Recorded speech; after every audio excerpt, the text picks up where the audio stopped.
Merhabalar arkadaşlar. 15-21 Ocak haftasından bahsediyor olacağım. Geçen hafta bir yeni ay yaşamıştık Oğlak Burcu'nda. Bu haftada o yeni ayın devam niteliğinde olacak. Geri dönüşlerini alacağımız bir hafta olacak.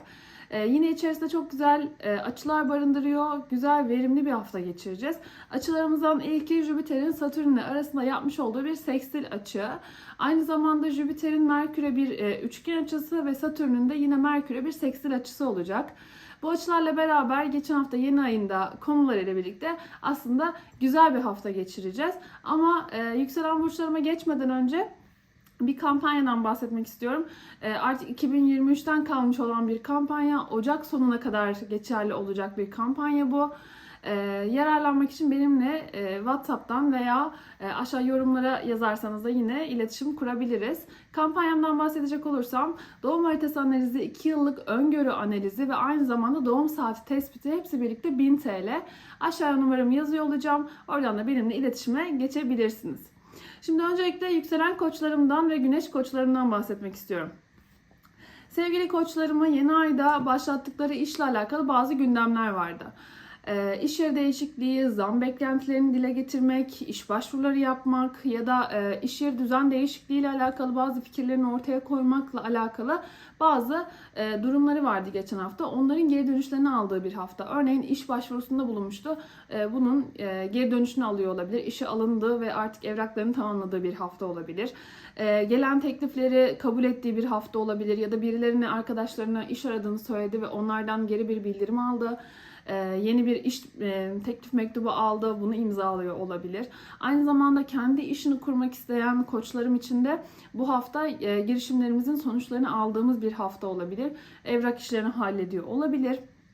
Aynı zamanda düzen değişikliği ile alakalı bazı fikirlerini ortaya koymuştu. Belki de iş yeriyle alakalı bunların geri dönüşlerini, yaptırımlarını alıyor olabilir.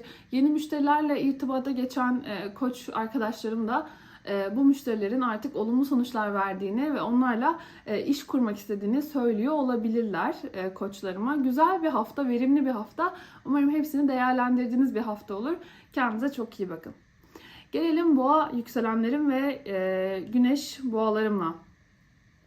Öncelikle doğal bir şans sizinle beraber, çünkü Jüpiter şu an 1. evinizden geçiyor. Zaten şanslı bir yıl olacak sizin için.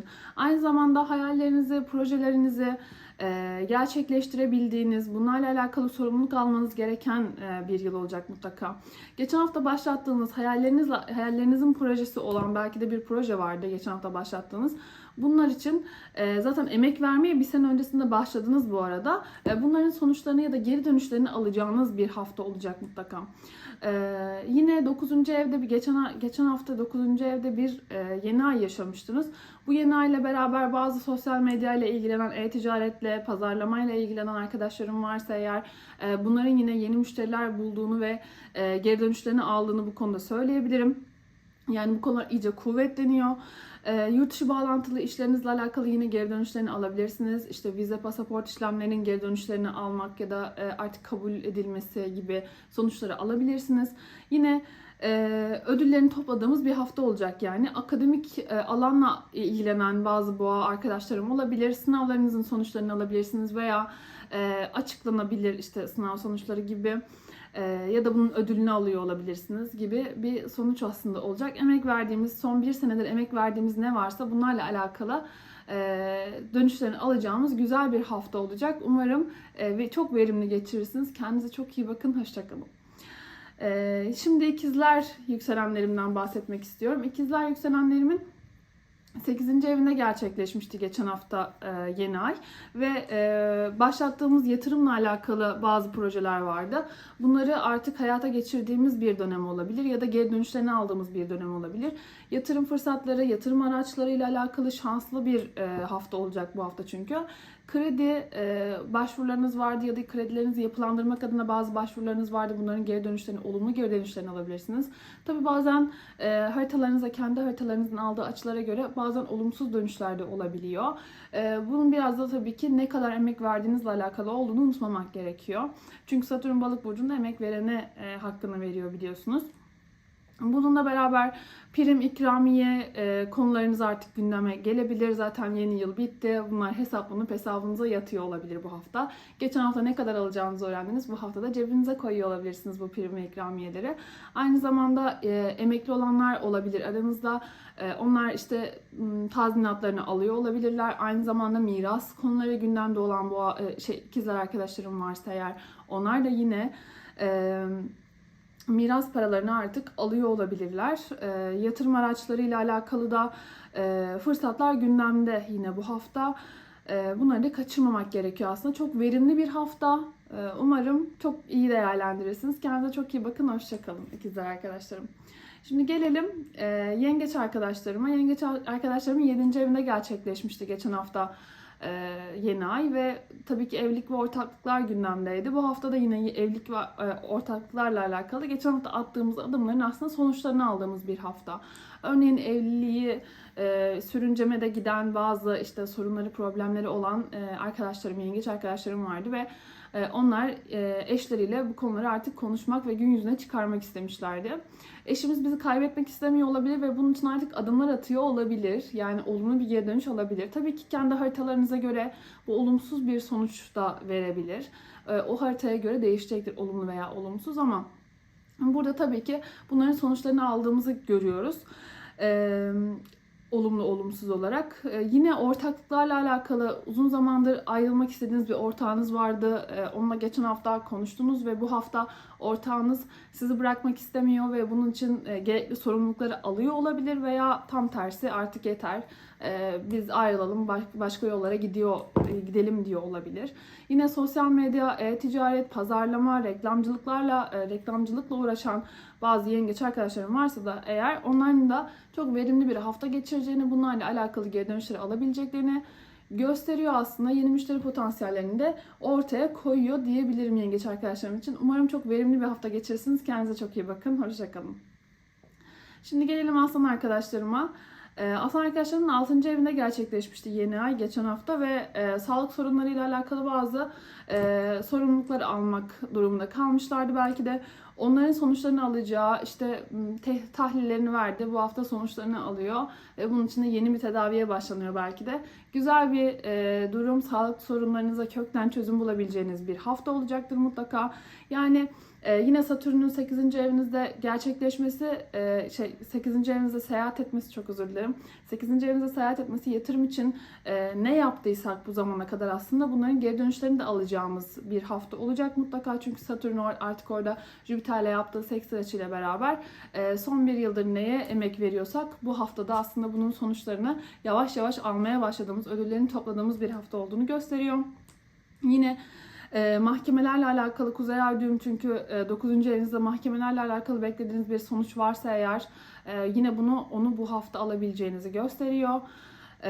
İşinizle alakalı bir yatırım yaptıysanız bununla alakalı yine bir geri dönüş alabilirsiniz. Bir para harcadınız, o masrafları yaptınız ve bu hafta artık bunun geri dönüşlerini almaya başladığınız bir hafta olabilir. İş yeri ve düzen değişikliği, iş yerinde düzen değişikliği veya günlük rutininizdeki düzen değişikliği ile alakalı yaptığınız yatırımlar, bu zamana kadar verdiğiniz emekler artık karşılığını buluyor. Bu hafta ödülünü toplamaya başlıyorsunuz diyebilirim.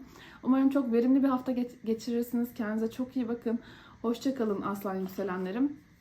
Şimdi gelelim Başak yükselenlerime. Başak yükselenlerimin 5. evinde gerçekleşmişti geçen hafta yeni ay.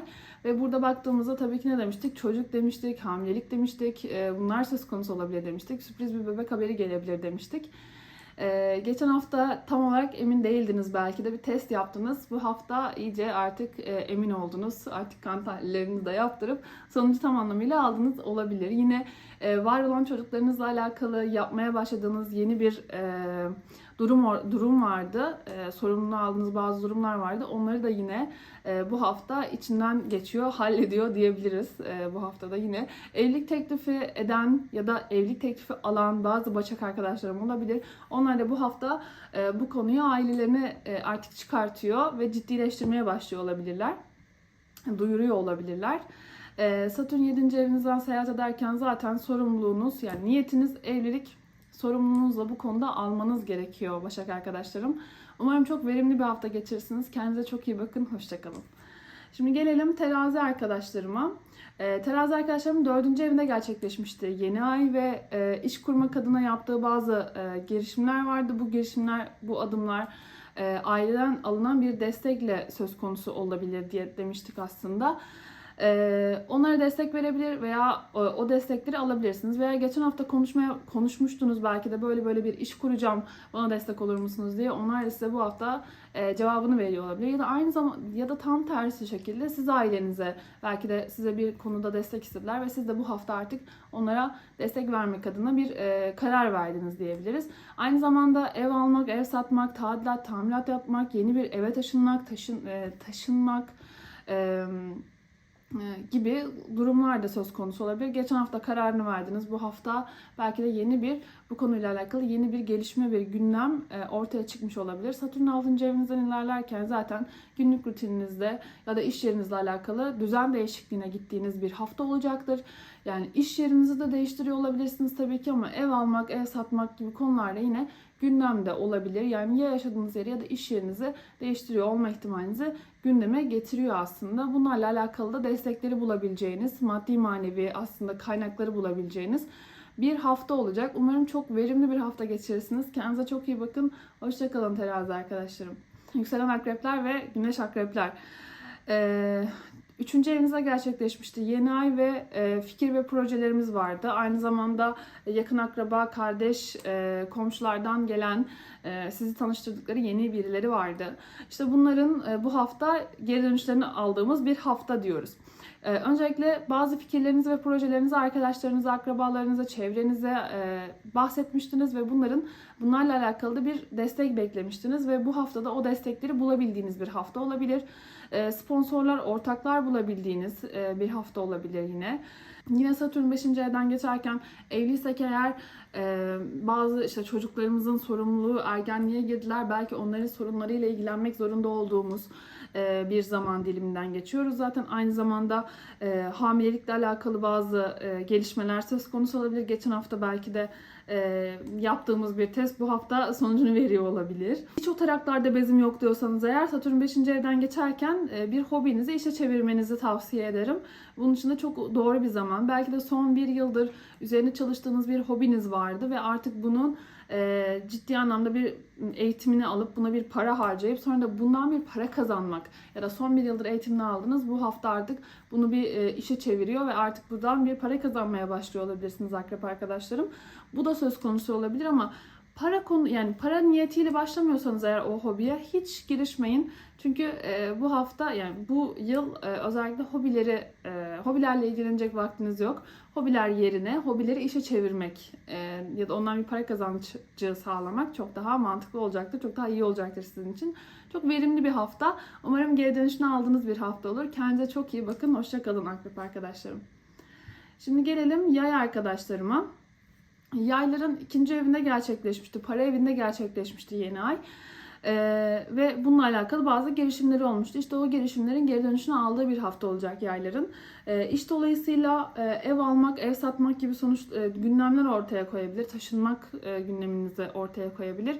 İşte iş yeri ve düzen değişikliği ile alakalı bazı gündemler vardı. Belki de işte şehir dışından bir iş bulmuştunuz ve ne yapacağım, ne edeceğim, gitsem mi gitmesem mi bir teklif aldınız oradan ya da bir başvuru yaptınız, kabul edildi. Ne yapsam, gitsem mi gitmesem mi, evimi taşısam mı, daha mı iyi olur, daha mı kötü olur gibi kararsızlıklarınız vardı. Bu hafta bunlarla alakalı karar vereceğiniz bir hafta olacak. Gitmeniz de mantıklı olur. İş yeri değişikliği, aynı zamanda ev değişikliği, taşınmakla alakalı da güzel bir hafta, verimli bir hafta olacak çünkü yapmanız gerekiyor. Ev için para harcayabilirsiniz, ev eşyası için para harcayabilirsiniz. Evlenmek üzere olan yay arkadaşlarım vardır. Onlar da yine ev eşyası almak için yine uygun bir hafta olacaktır, verimli bir hafta olacaktır. Gelirlerinizi artırmak adına yine zam beklentisi içerisindeyseniz eğer bu hafta bunun geri dönüşlerini alıyor olabilirsiniz. Çünkü geçen hafta konuşmasını yapmış olmanız gerekiyor bunların. Yine çok verimli bir hafta olduğunu söylemem gerekiyor. Kendinize çok iyi bakın. Umarım çok güzel bir hafta geçirirsiniz. Hoşça kalın. Şimdi gelelim Oğlak arkadaşlarıma. Oğlak arkadaşlarımın 1. evinde yani kendi evlerinde gerçekleşmişti yeni ay. Onun için güzel bir haftaydı geçtiğimiz hafta. Sahne sizin de çünkü. Jüpiter'iniz de 5. evde ilerlemesiyle beraber artık sahneye çık diyordu gökyüzü onlara. Değişim başlatın diyordu aslında. Hamilelik ve çocukla alakalı yine gündemler söz konusu olabilir. Geçen hafta da başlatmış olabilirsiniz bunlara. Bu hafta bunu duyuruyor olabilirsiniz etrafınıza, çevrenize, akrabanıza. Yine işte çocuklarınızla alakalı bazı sorunları vardı çocuklarınızın. Onlara bir çözüm buldunuz. Bu hafta onlara uygulamaya koyuyor olabilirsiniz. Yine bunun için de güzel ve verimli bir hafta olacaktır. Flörtünüz vardı. Ona bir evlilik teklifi edecektiniz ve bunun için uygun bir zaman arıyorsanız eğer bu 19 Ocak haftası 19 Ocak günü olabilir. Çok güzel bir gün çünkü 19 Ocak.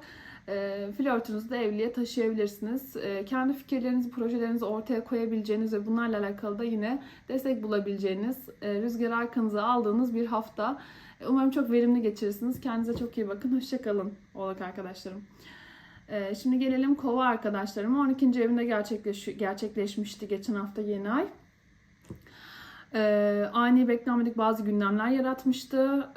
Bu gündemlerle beraber istemediği, belki de çok içine sinmeyen durumlar ve olaylar vardı ama bunları yapması gerekiyordu. Bu sorumlulukları alması gerekiyordu.